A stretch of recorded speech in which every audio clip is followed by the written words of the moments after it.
Good morning. Today is June 23rd, before the opening bell. This morning is the day after a big geopolitical event over the weekend.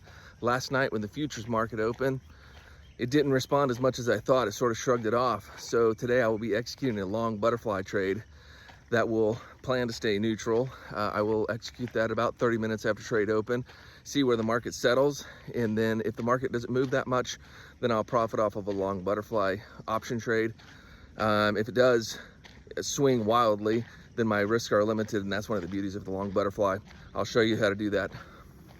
This is what a long butterfly spread looks like.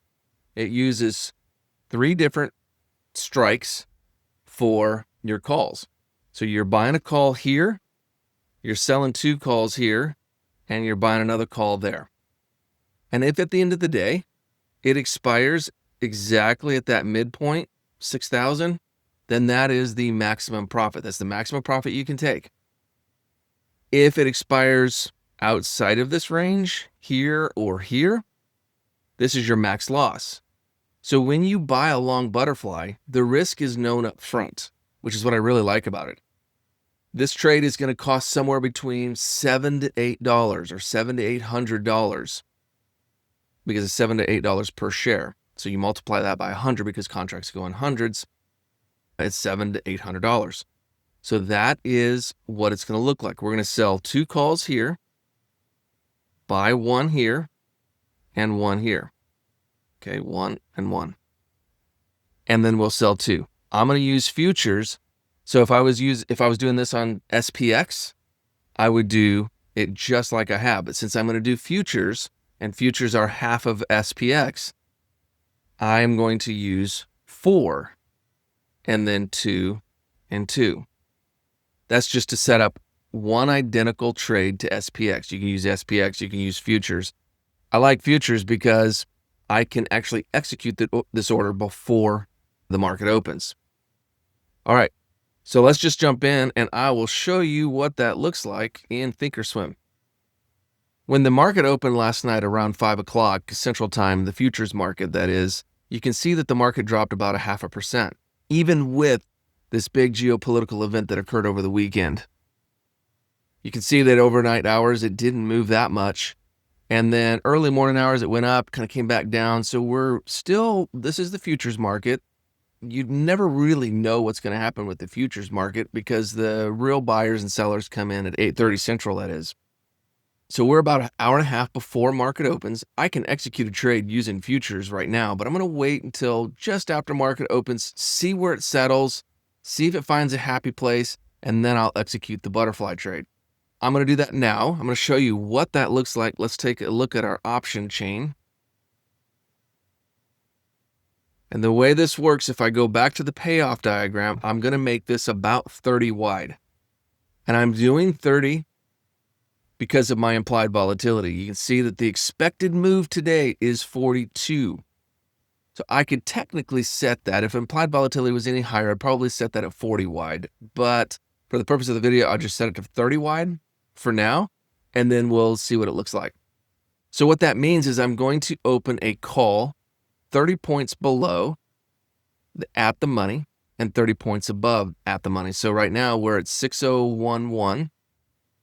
So we'll use 6010, and we're going to go 3 points below that. I'm going to buy a 5980 call. I'm going to sell 2 of these. I'll set that here in a second. And then I'm going to go down to 6040 and buy 1 of those. This is what it's going to look like. I'll set that now. It's set to 10. I'm actually going to set it to 4. This one to 2. And this one to 2. Okay. I'm selling twice as many calls as I am. It's really essentially a bull call spread and a bear call spread combined. If I were to take this and just make that 2, that'd be a bull call spread between these two, and this would be a bear call spread between these 2. Take a look and see what that looks like and how much this is going to cost. $7.50, $750 per contract. So I might set this as at a lock. My maximum risk is 1526. No matter what happens, if this thing goes south on me and the market opens and just after I execute the trade, if it falls, no harm, no foul. If it coalesces around that spot for a couple of hours, this is a 0 DTE, which I really like because theta decays very quickly. At maybe around 11:30, 12 o'clock, this thing may be selling for $10 or $11. So I'm going to set my profit at 50%. I'm going to set my loss between 30 and 50%. That's my maximum risk. All right, so going back to this, there's my $7.25. My loss there, potential loss over here at $7.25.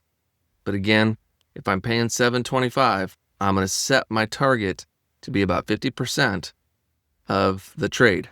And that's where I'm going to take my profit. $7.25. I'm going to set that at around $11. And then I'm going to just take my profit at this point and get in and get out, make, say, $400 per contract that I decide to open. And this might be a 2-hour trade. That's it. Again, to keep my losses short rather than going all the way down to $7.25, I might set my losses to be somewhere in the neighborhood of 50% again, and I might set this one to about $3.50, somewhere around $3.50 or less. That's going to be a mental stop for me because the market could swing a lot today. So I may, after I execute the trade, may go against me, and I may instantly be down, or I just wait. So it is going to be a mental stop. One other thing I want to show you is when you first enter this trade, your P&L sort of looks like this. I drew that a little bit wrong, but your P&L sort of looks like this. And the longer throughout the day you go, it does this number. So as the stock is moving throughout the day, let's just draw a little diagram over here. And I enter this first thing in the morning, and it's trading like this. It may go like this, and this is my neutral. Let's say this spot right here is my neutral, somewhere in this range, right? At this part here, when I go here, I may be at a loss, but the minute it comes back within the range, this thing is going up higher and higher throughout the day. So the goal is as it goes up and then comes back down, close out here. If I enter the trade, it instantly goes against me. It looks like this. Let's say I enter here and then it instantly drops. I may never be profitable. And that's why I'm going to set this loss in place because I may never get to profit here. But a lot of times what it'll do is it will drop like that. And then it'll come back. And when it comes back, this might be, say, 11 o'clock, 12 o'clock during lunch. Great time to check it out, close it out. Again, I'm going to keep an eye on that and just keep my risk limited. If you don't have time to be able to watch it, just set your stops and execute that way. So this is the long butterfly trade. I will create another video of how to get in and out of if you do take a loss, how to trade again, maybe a little bit later, maybe around that lunchtime. I'm going to just show you some nuances over time. So just wanted to get in real quick and show you this. So good luck and happy trading.